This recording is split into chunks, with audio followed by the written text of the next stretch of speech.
2월 16일 화요일 삶의 기적을 일으키는 30분 예배를 시작하도록 하겠습니다. 하나님께서 오늘 우리에게 주신 말씀은 베드로전서 2장 24절의 말씀입니다. 이 말씀 제가 봉독하도록 하겠습니다. 친히 나무에 달려 그 몸으로 우리 죄를 담당하셨으니 이는 우리로 죄에 대하여 죽고 의에 대하여 살게 하려 하심이라. 그가 채찍에 맞음으로 너희는 나음을 얻었나니. 아멘. 오늘도 하나님께서 주시는 말씀을 듣기 전에 잠시 기도하는 시간 갖도록 하겠습니다. 하나님 아버지 감사합니다. 오늘도 저희들을 사랑하셔서 우리 하나님 아버지 앞에 예배드리며 하나님의 말씀을 듣게 하시니 감사합니다. 오늘도 이 시간 하나님의 말씀을 들을 때 그 말씀이 믿어지게 하시고 그 믿음을 통해서 하나님께서 저희를 위하여 예비하신 그 놀라운 역사들, 그 은혜들을 풍성히 체험하며 하나님의 크신 영광을 나타내는 저희가 될 수 있도록 은혜 베풀어 주옵소서. 예수님의 이름으로 감사하며 기도드리옵나이다. 아멘. 하나님께서는 어제 죄의 결과가 무엇인지에 대해서 말씀해 주셨습니다. 세상 사람들은 생각합니다. 죄 좀 지면 어때? 수단과 방법을 가리지 말고 나한테 내가 원하는 것만 손에 넣으면 되지. 그까지 죄 좀 지으면 어때? 라고 생각합니다. 근데 이 세상을 만드시고 이 세상을 다스리고 계시는 하나님께서는 그 죄에는 반드시 형벌이 있음을 말씀하셨습니다. 그리고 그 죄의 결과는 죽음과 저주와 고통이다 라고 말씀해 주셨습니다. 그래서 우리가 이 죄로 인해서 하나님과의 관계가 끊어진 저주가 우리 삶 속에 임하고, 그래서 우리가 삶 속에서 고통의 삶을 살 수밖에 없는데, 그러면 그런 고통의 삶의 근본적인 원인인 그 죄의 문제를 우리가 어떻게 해결할 수 있을까? 우리가 삶을 살다 보면 이런저런 여러 가지 문제들을 만나게 되고, 그 문제로 인하여 염려, 근심하고, 두려워하고, 분노하고, 미워하고, 그렇게 삶 속에서 고통의 삶을 사는데, 근데 그런 모든 삶의 근본적인 원인은 죄에 있다는 것입니다. 그러면 그 죄의 문제를 어떻게 해결하고 우리가 정말 참된 기쁨과 평안을 누리며 행복한 삶을 살 수 있을까? 하나님께서는 오늘 이 부분에 대해서 우리에게 말씀해 주십니다. 하나님께서 선택하신 이스라엘 백성들, 하나님께서는 그 이스라엘 백성들이 이 세상을 살아가면서 죄 속에서 고통스럽게 사는 것을 원치 않으셨습니다. 그래서 우리 이스라엘 백성들에게 하나님께서 그 죄의 문제를 해결할 수 있는 방법을 말씀해 주셨습니다. 그 방법이 레위기 4장 2절과 3절을 보면 이렇게 말씀합니다. 이스라엘 자손에게 말하여 이르라. 누구든지 여호와의 계명 중 하나라도 그릇 범하였으되, 하나님의 말씀대로 순종하지 않는 죄를 범했을 때, 죄를 지었을 때, 만일 기름 부음을 받은 제사장이 범죄하여 백성이 허물이 되었으면 그것이 제사장일지라도 그가 범한 죄로 말미암아 흠없는 소송아지로 속죄 제물을 삼아 여호와께 드릴지니. 하나님께서는 누구나 죄를 지을 수 있다는 것을 알고 계시기 때문에, 특별히 아담과 하와의 범죄 이후에 타락한 인간이 그 원죄를 가지고 태어나기 때문에, 죄를 지으려는 성향을 가지고 태어나기 때문에 사람은 죄를 지을 수밖에 없다는 겁니다. 그리고 그 죄의 결과는 저주와 고통이라는 거예요. 고통 속에서 살게 된다는 겁니다. 하나님께서 선택하신 이스라엘 백성이 죄로 인해서 고통 속에서 사는 것을 원치 않으셨기 때문에 그 죄의 문제를 해결할 수 있는 방법을 말씀해 주셨는데, 그것이 바로 레위기에 나오는 속죄 제사라는 것입니다. 이 레위기의 말씀처럼 하나님께서 죄의 문제를 어떻게 해결할까? 그 죄의 문제를 해결하기 위해서 소나 양을 잡아서 그 동물을 죽여서 하나님 앞에 제사 드림으로 인해서 이스라엘 백성의 죄의 문제를 해결할 수 있도록 하나님께서 방법을 제시해 주신 것입니다. 속죄 제사를 통해서 이스라엘 백성이 죄를 용서받을 수 있도록 만들어 주신 것입니다. 즉, 죄로 인해서 더 이상 고통의 삶을 살지 않도록 하나님께서 그들을 불쌍히 여겨주신 거예요. 우리는 속죄 제사를 통해서 하나님의 그 놀라우신 사랑을 다시 한번 확인할 수 있습니다. 하나님께서 이렇게 죄의 문제를 해결할 수 있도록 이스라엘 백성에게 주신 이 속죄제사. 이 속죄제사는 신학적으로 보면 형벌 대속의 원리가 숨어 있습니다. 형벌 대속의 원리라는 것은 누군가가 다른 무엇인가가 죄의 형벌을 대신 받음으로 인해서 그 형벌을 그 죄를 용서받는 것, 그것이 형벌 대속입니다. 이 속죄제사는 소나 양이나 염소 같은 동물이 죽음을 통해서 죄의 형벌을 이스라엘 백성이 받아야 될 그 죄의 형벌을 대신 받음으로 인해서 이스라엘 백성의 죄를 용서함 받는 것입니다. 하나님께서는 그렇게 이스라엘 백성에게 속죄제사를 통해서 죄의 문제를 해결할 수 있는 방법을 알려주셨습니다. 그런데 문제가 있었습니다. 이렇게 속죄제사를 통해서 죄의 문제를 해결할 수 있었는데 그 유효기간이 딱 1년이었다는 것입니다. 그래서 1년이 지나면 또 속죄제사를 드려야 돼요. 이스라엘 백성의 속죄제사를 매년 7월 10일 대속죄일에 드리게 되는데 1년이 지나면 또 그 속죄제사를 드려야 되는 것입니다. 그래서 이 하나님께서 말씀해 주신 이 속죄제사를 통해서 죄의 문제를 해결하긴 하는데 그 유효기간이 1년이기 때문에 온전히 죄의 문제가 해결되지는 않는다는 것입니다. 그래서 하나님께서는 히브리서 10장 3절과 4절을 통해서 이렇게 말씀하십니다. 그러나 이 제사들에는 해마다 죄를 기억하게 하는 것이 있나니 제사를 드릴 때마다 우리가 죄인이구나 라는 걸 기억한다는 겁니다. 그러면서 이는 황소와 염소의 피가 능히 죄를 없이 하지 못합니다. 황소와 염소의 피, 이 제사를 드릴 때 염소나 아니면 소나 아니면 양으로 제사를 드리는데 이 동물의 피를 가지고 제사를 드릴 때 이 속죄 제사를 가지고는 온전히 죄를 없이 할 수는 없다는 겁니다. 온전히 죄의 문제를 해결할 수는 없다는 것입니다. 문제입니다. 속죄 제사로 죄의 문제를 해결할 수 있는데 그것이 유효기간이 1년이고 온전히 죄의 문제를 해결하지 못한다는 것. 그것은 또 우리에게 슬픈 소식입니다.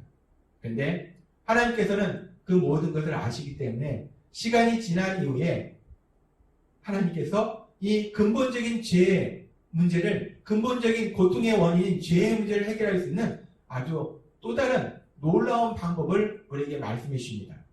그러면서 하나님께서 우리에게 큰 기쁨의 소식을 전해 주십니다.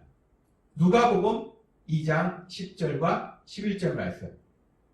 천사가 이르되 무서워하지 말라. 보라, 내가 온 백성에게 미칠 큰 기쁨의 좋은 소식을 너에게 전하노라. 오늘 다윗의 동네에 너희를 위하여 구주가 나셨으니 곧 그리스도 주시니라. 하나님께서 2000년에 큰 기쁨의 소식을 너희한테 전하노라. 아주 놀라운 기쁨의 소식을 이스라엘 백성들에게 그리고 오늘날 우리들에게 주신 거예요. 그 기쁨의 소식이 뭐냐? 구주가 나셨다는 겁니다. 구원자가 나셨다는 거예요. 구해주는 분이 오셨다는 겁니다. 그 구원자에 대해서 마태복음 1장 21절은 이렇게 말씀합니다. 아들을 낳으리니 이름을 예수라 하라.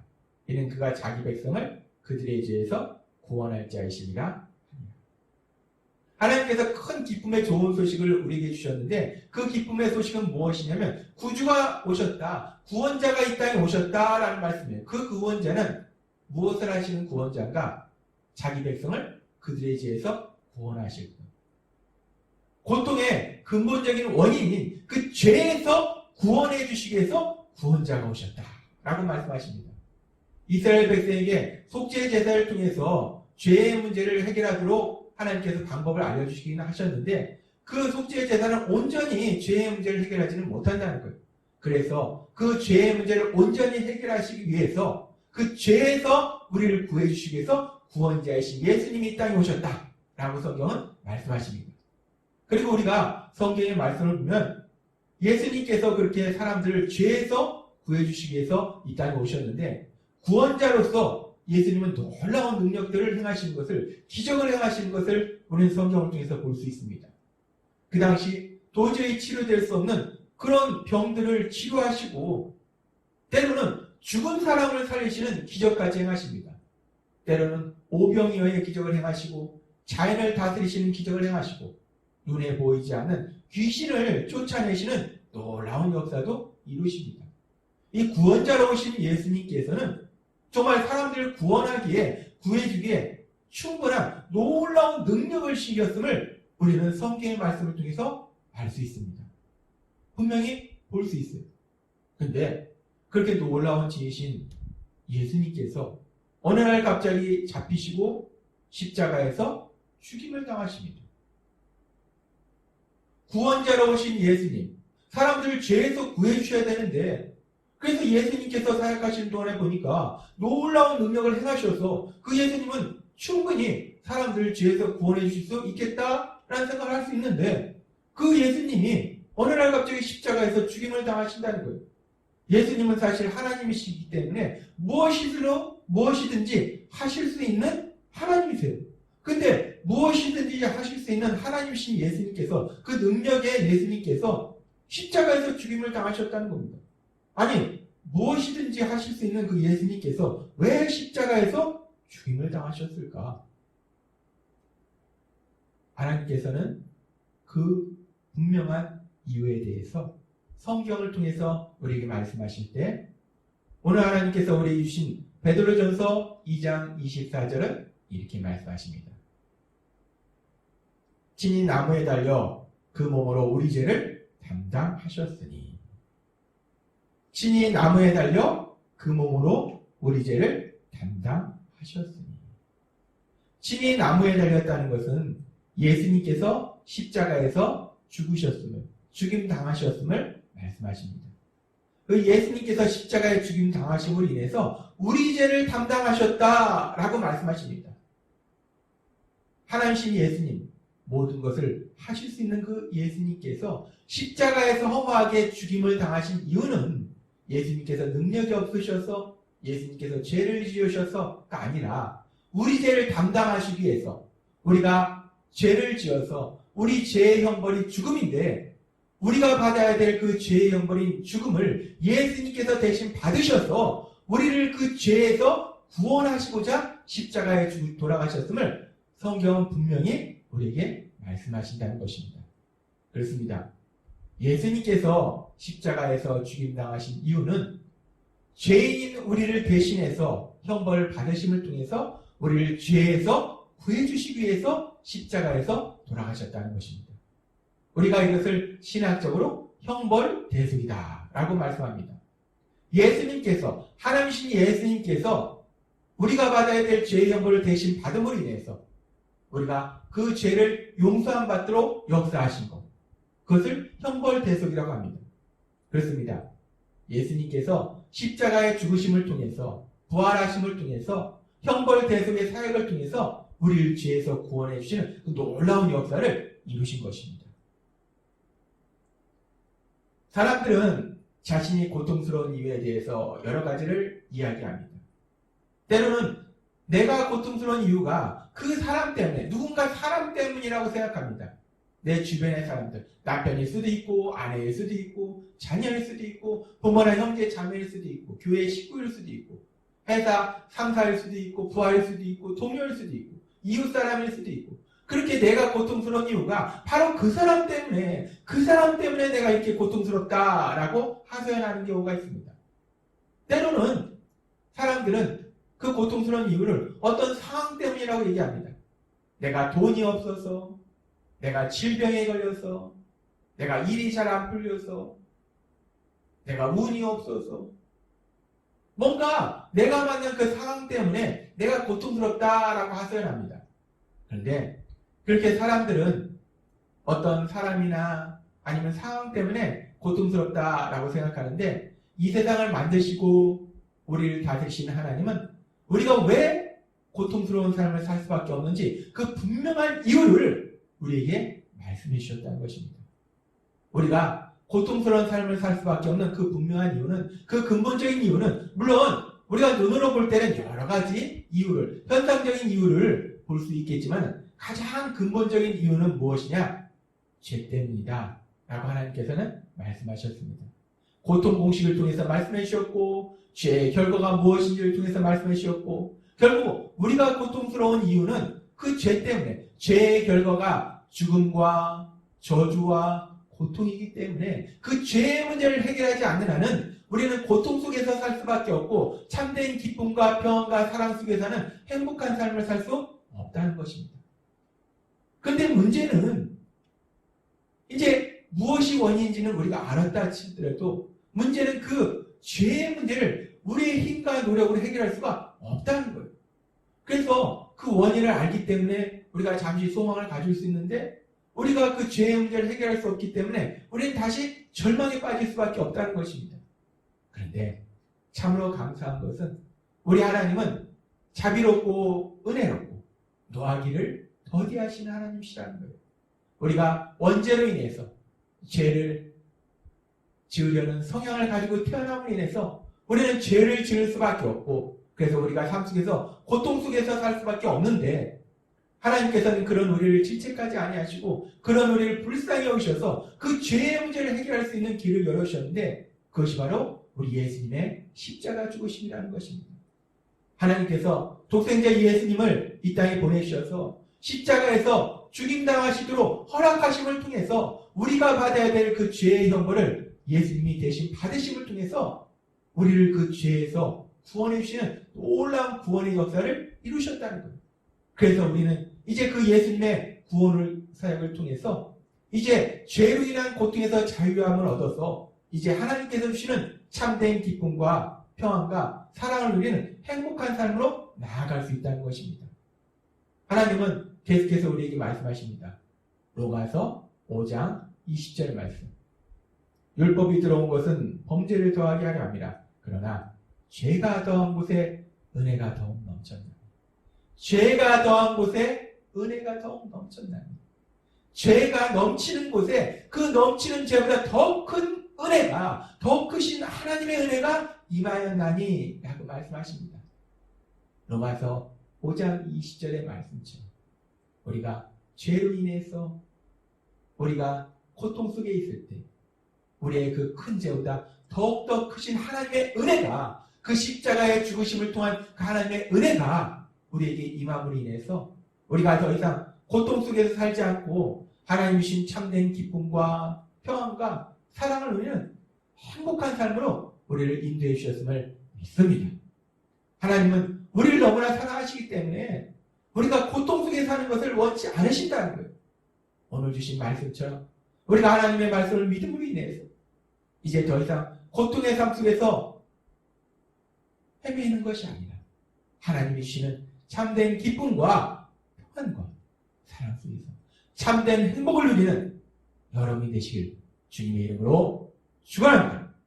기도하겠습니다. 하나님 아버지 감사합니다.